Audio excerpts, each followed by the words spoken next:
Welcome to the Library Connection. I'm Tracy Thomas, Director at B.B. Comer Library, and I want to thank you so much for joining us today. I want to thank the TV station for always giving us this great platform to share the great things that are going on, not just at the library, but in our community as well.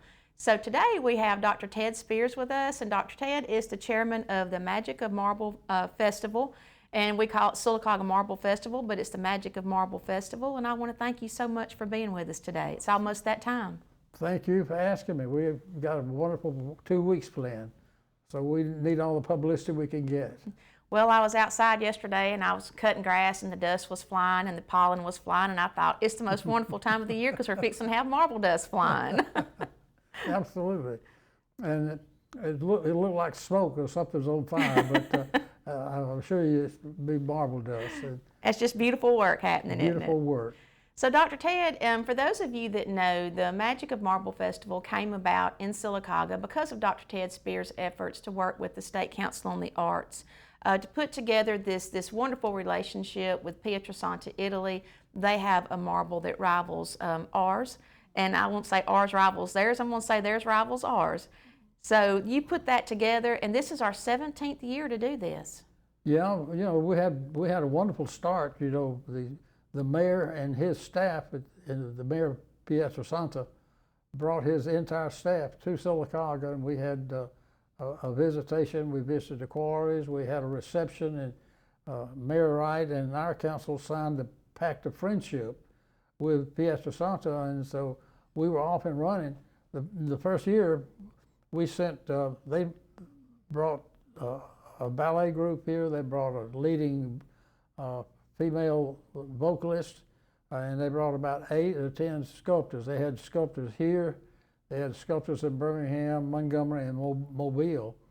But we had 8 of them, and since that time, we thought we would just move right along and take advantage of the Marble City. And we've been able to revive the old, say, Sylacauga, the Marble City. And we had lost that, and it's been a great sponsorship for people coming in and just saying, well, I didn't know Sylacauga had marble. And yet it's the mine in the Carrara mine in Pietrasanta, it's where Michelangelo did all his work, and his most famous statue of David. And we've come up with a lot. We had, one piece that we didn't know what it was, and out in front of the library. And now the library has over 50 pieces. It's very definitive, and as far as a cultural relationship, we equal anything that they've got on display. They may have something hidden, but we've got ours in plain view. Well, you know, Dr. Ted, one of the things is that, you know, we've all been aware that we have the quarries in Sylacauga. Everybody knows about our quarries. But I think when you live here, sometimes you do take for granted what a wonderful natural resource it is. And so the Marble Festival actually put the focus back on carving art as an art form that had been long forgotten. Well, you know, that's interesting. You bring up that point, because we had carving, not necessarily we were doing images of famous people, but the Hurd brothers came here and bought the quarry and operated in the late 1800s up until the early 1900s, and they were considered the monument people, the people who make tombstones. And we were, at that time, they were shipping tombstones all over the United States and also into Europe. And so we're just recapturing some of the good history. And the 3 brothers came over from Ireland, so David, John, and Alexander, and 2 of them are buried here in the city cemetery right behind us here at the TV station. And a lot of the monuments up there, are the markers and whatever tombstones, all came out of this quarry, and from the Hurd brothers. They all have a special H on them, and so the Hurds. But they made a great success of it. 2 of them loved it here in Sylacauga and in the quarry business, and one of them didn't. He stayed about 6 years, and he went back to Ireland. I don't know that he ever came back to visit. But the Beautification Council, is going to emphasize the Hurd Brothers tombstones during the Marble Festival, and they're going to have people at each station that will represent the famous person in Sylacauga or the Hurd Brothers. I think they're going to do David and John. Certainly John, they've got actors who are going to be standing there and doing what we did during the scavenger hunt when the Alabama Historical Association showed up. So we are doing that, and then we will have people in the group that will be doing the library, and so we're looking forward to a lot of people coming. And so it's very interesting to see how this thing evolves into a tourism possibility. And across the street, the Arts Council and the Beautification Council had that mural done, had a new mural, so we got a new mural for them to fix up, and we're thinking that other people are going to follow it, and we would hope that marble would still be the mainstay, and it looks like it will be. Well, it's amazing that we went from one piece out on the front lawn to a whole building full of beautiful sculptures, and many of those done by an Italian sculptor. Well, you know, that is a wonderful point. We have 50-something, but had it not been for the library, who agreed to take the first piece, you know, the first piece, we thought, and we decided that, hey, where else would be a better place than the library?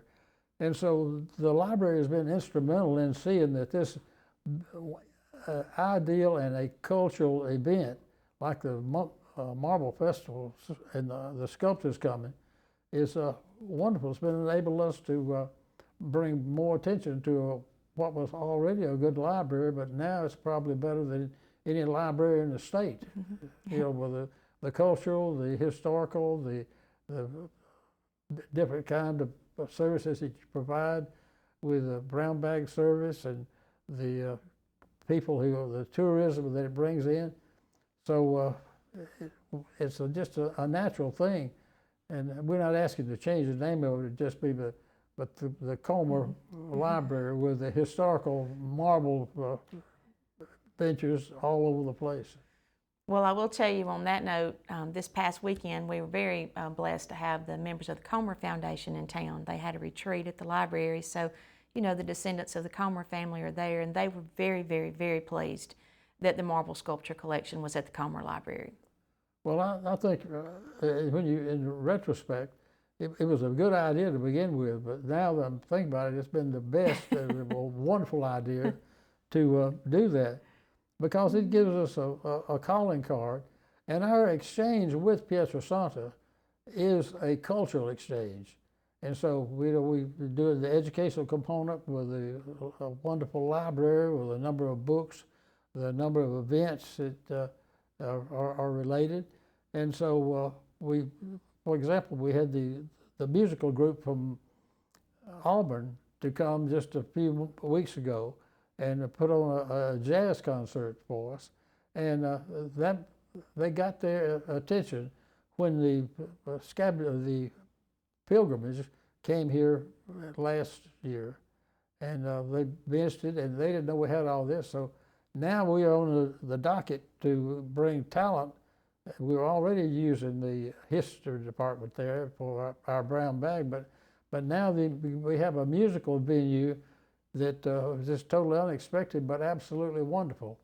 And more people say, if you bring that group back, we'd like to come back and hear it. And we had a good crowd, even though with a short time. So there's so many elements. You think of any element in the cultural venue that we don't have, and you would have to think a long time before I don't know of anything that we don't already do with the different agencies that come here that use the library and see that Sylacauga is a beautiful place and a wonderful place to live. It is, and the Marble Festival certainly adds something to that, makes it extra special for us. The Marble Festival dates are going to be April the 1st through April the 12th. Now that you've heard a little bit about the history of the Marble Festival, we're going to take a quick break, and when we come back, we're going to kind of break down for you day by day what will be happening. Hope you'll stay with us.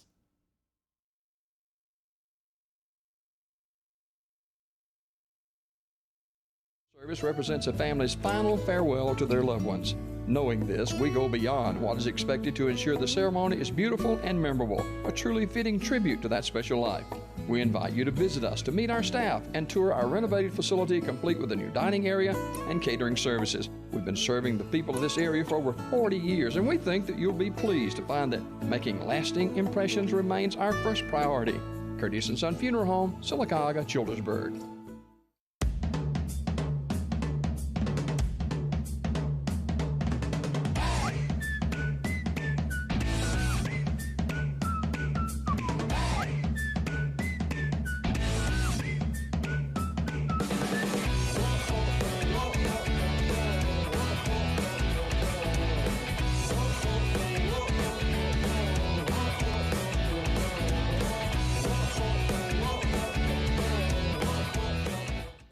Join us for the 17th Annual Magic of Marble Festival at Central Park in downtown Sylacauga, April 1st through the 12th. Observe sculptors from across the United States, along with our featured Italian sculptor Eddie Carrera, create beautiful works of art. Stop by the Marble Festival sale room at the B.B. Coleman Memorial Library to purchase original sculptures, sign up for a quarry tour, and participate in the Marble Scavenger Hunt. For more information, call 256-249-0961.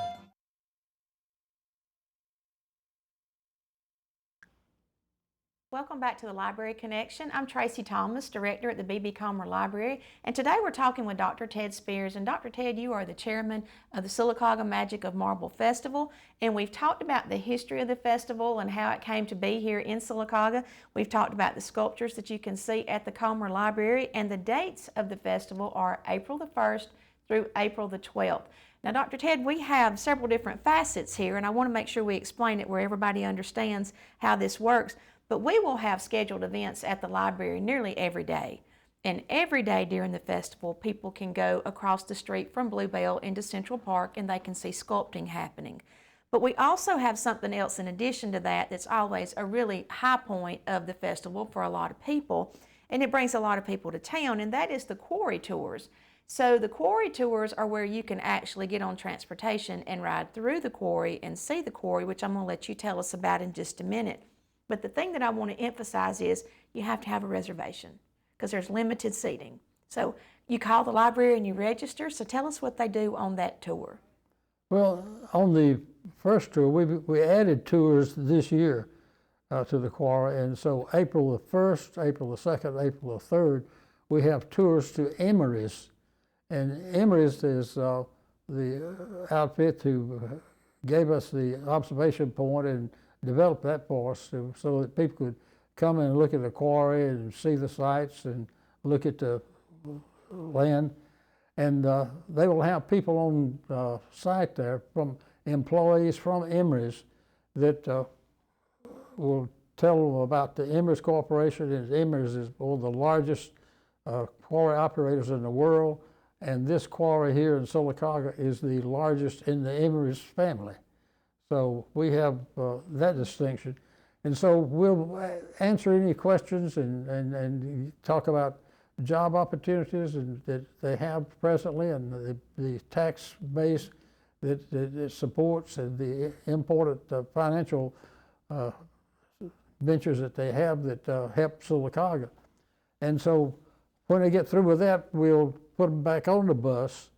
And by the way, it starts at 9:30, and the buses will be loading at the library at 9 o'clock. And so you'll be at Emery's from 9:30 to 10:30. It always runs longer than that, but we'll get out, and when they get through with the questioning and have them walk around and have people picking up a piece of marble or a souvenir, they get back on the bus and they drive through the quarry and see the equipment in operation and see what, regardless of how dry it is, it's always wet, and you could get good marble dust in your hair and on your shoes.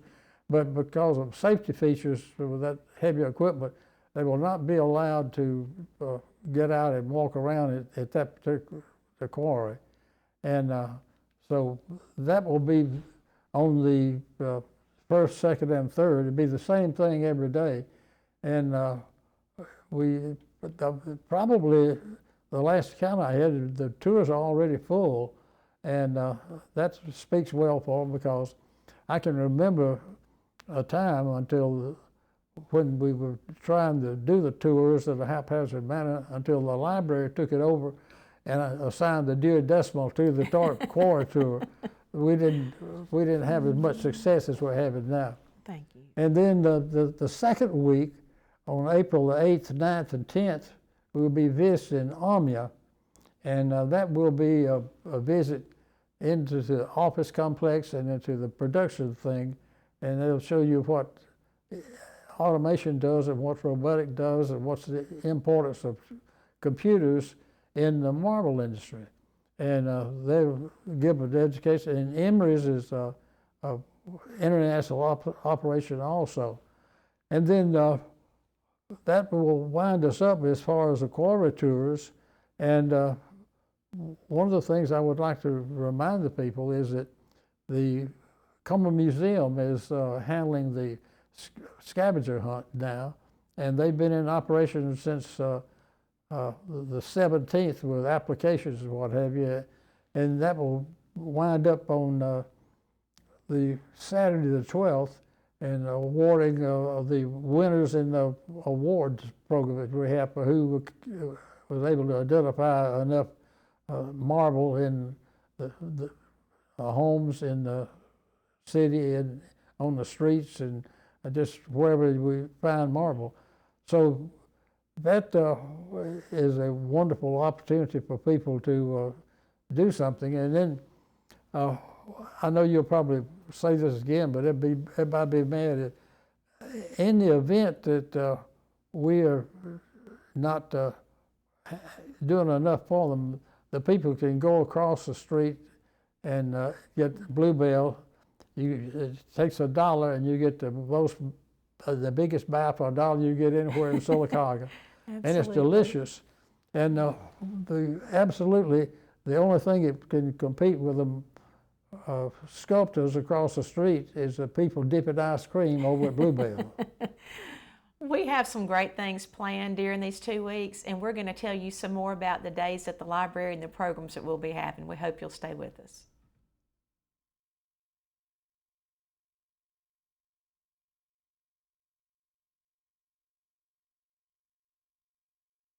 The all-new Marble City Pharmacy in Sylacauga is your destination for the highest quality health care. Our remodeled and expanded pharmacy gives us the space to serve more patients. We've added a drive-through window for those times when you don't feel like getting out of your vehicle. And we still offer delivery within city limits. We feature a full line of over-the-counter medications and supplements. And don't forget our stunning new gift department.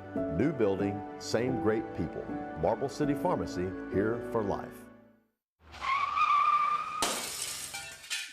Great. What am I going to do now? Time to visit Brown's Auto Collision. No problem at all. We've contacted your insurance company and we can get you back into original condition right away. And I just want to remind you that all of our work is covered by a lifetime warranty. We're done. Wow, that was easy and looks great. Brown's Auto Collision, where quality is no accident. The Sylacauga Magic of Marble Festival proudly highlights our local marble industrial leaders, Imerys, Omnia, and Sylacauga Marble Quarry AM3. Imerys specializes in the processing of calcium carbonate for industrial use. Omnia is a leading global producer of industrial minerals from calcium carbonate. AM3 Stone strives to provide the highest quality products for construction and architectural design.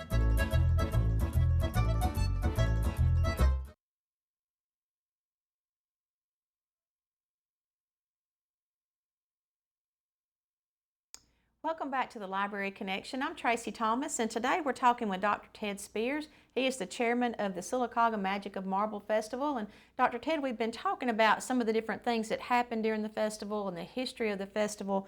We've talked about the quarry tours, and again, Dr. Ted mentioned, you know, if you want to sign up for one of those, you can call the library. They are filling up very, very fast, but the good thing is we have a reservation list.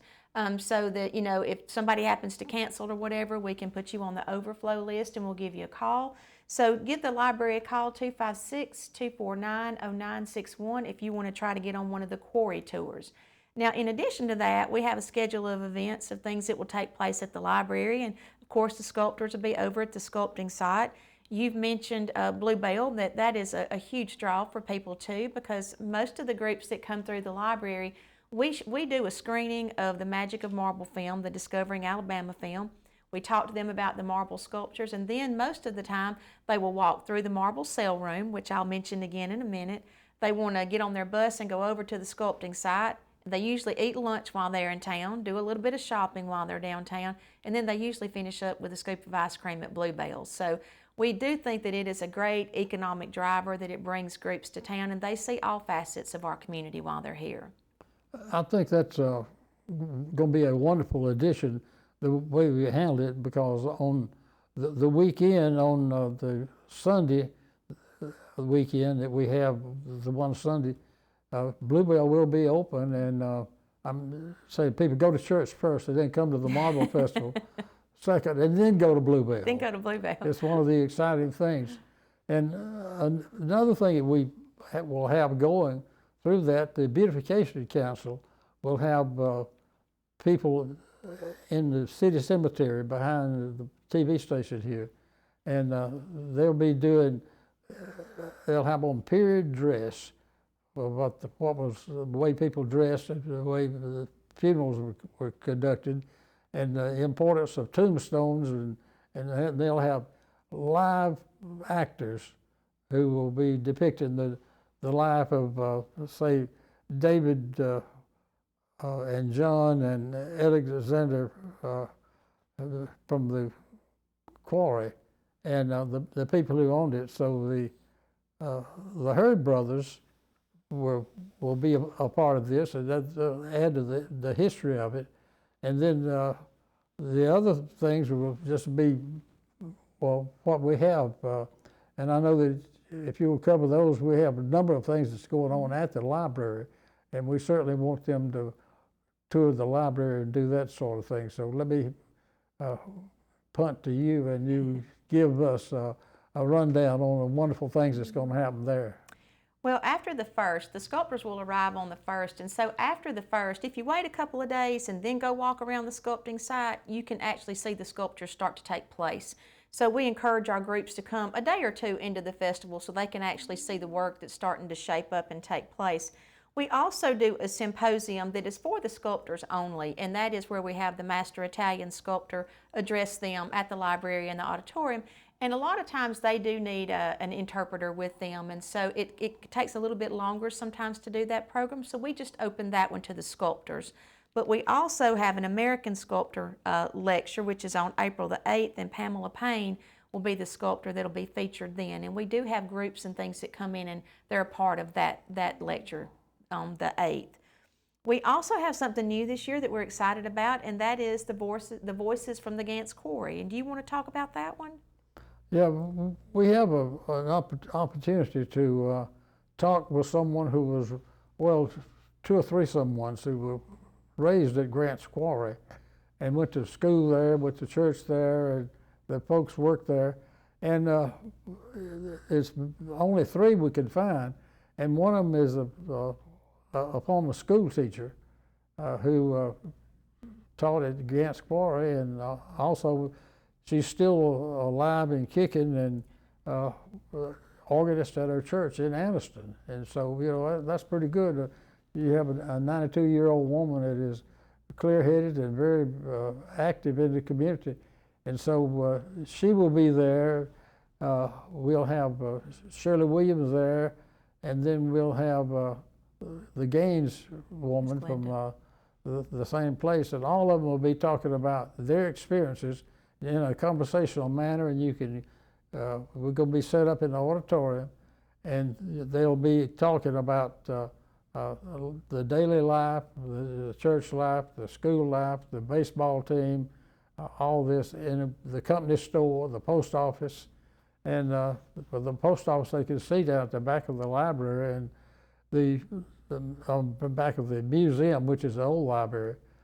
The museum has now got full control of that, and they'll be able to do more with it than what that's just been sitting there.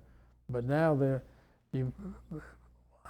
hoping maybe this year they'll be able to mail letters and receive letters from the Gants Quarry post office. Well, we're excited about this particular part, and I would encourage, if you have a story of Gants Quarry, that you attend one of these sessions, because we would like to capture some of these stories for historical purposes. So if you've got something to add, we would encourage you to do that. I also want to mention that inside the library we have what we call the marble sale room, and that is where the sculptors can bring pieces for sale. And you see a lot of different types of mediums. Some do maybe wood, some sculpt marble. They have different types of things that they're good at. They will bring those and have those pieces for sale, but I encourage you to come pretty early, because the sale room, things get claimed pretty fast, because it's a great display to see. And again, Dr. Ted mentioned that on that weekend of the Marble Festival, the library will be open on that Sunday so that people can come into the sale room and purchase things, and that they can see the sculptures on display, because we do know that a lot of people get out on the weekends, and this is advertised pretty far and wide across the Southeast. And so we want to make sure that we're there and available. If somebody says, hey, on Sunday we're going to drive in and go see this Marble Festival, we want to make sure there's some things available for them. And Bluebell has graciously said we will make sure that we're open that day, that afternoon, so that people can come up there and see Bluebell as well. So we're excited about that. Well, one thing we'll have is we have a team of greeters. I think we have 6 greeters who will be working the crowd and answering questions and showing people where to go, and helping them understand what is happening. And if they have any questions, ask them, because most of the time the sculptors are busy sculpting and you can't handle that. But we'll have people at the site, and we'll have docents of people at the library to help you through and show you all the wonderful pieces. One of the 53 pieces that they have there, maybe 54 by that time we get there. We'll be by the time it's over with. Yeah. I encourage you to go around town, come to the library. There's so many places around town that have the brochures if you want to see the dates and what we have available those 2 weeks. And Dr. Ted, I want to thank you, and I do want to mention quickly, we just have a few seconds left, this would not be possible without fantastic sponsorships, but it also would not be possible without all the efforts that you and the Arts Council put into it. So thank you. Well, thank you for saying that, and I'll echo that thing. The Marble Festival sponsors have been very nice and very loyal, and they, if you don't call on them, they'll call on you. That's right. Thank you so much, Dr. Ted. I think you're amazing, and we appreciate everything that you do. Thank you so much for joining us today, and we hope to see you at the Marble Festival.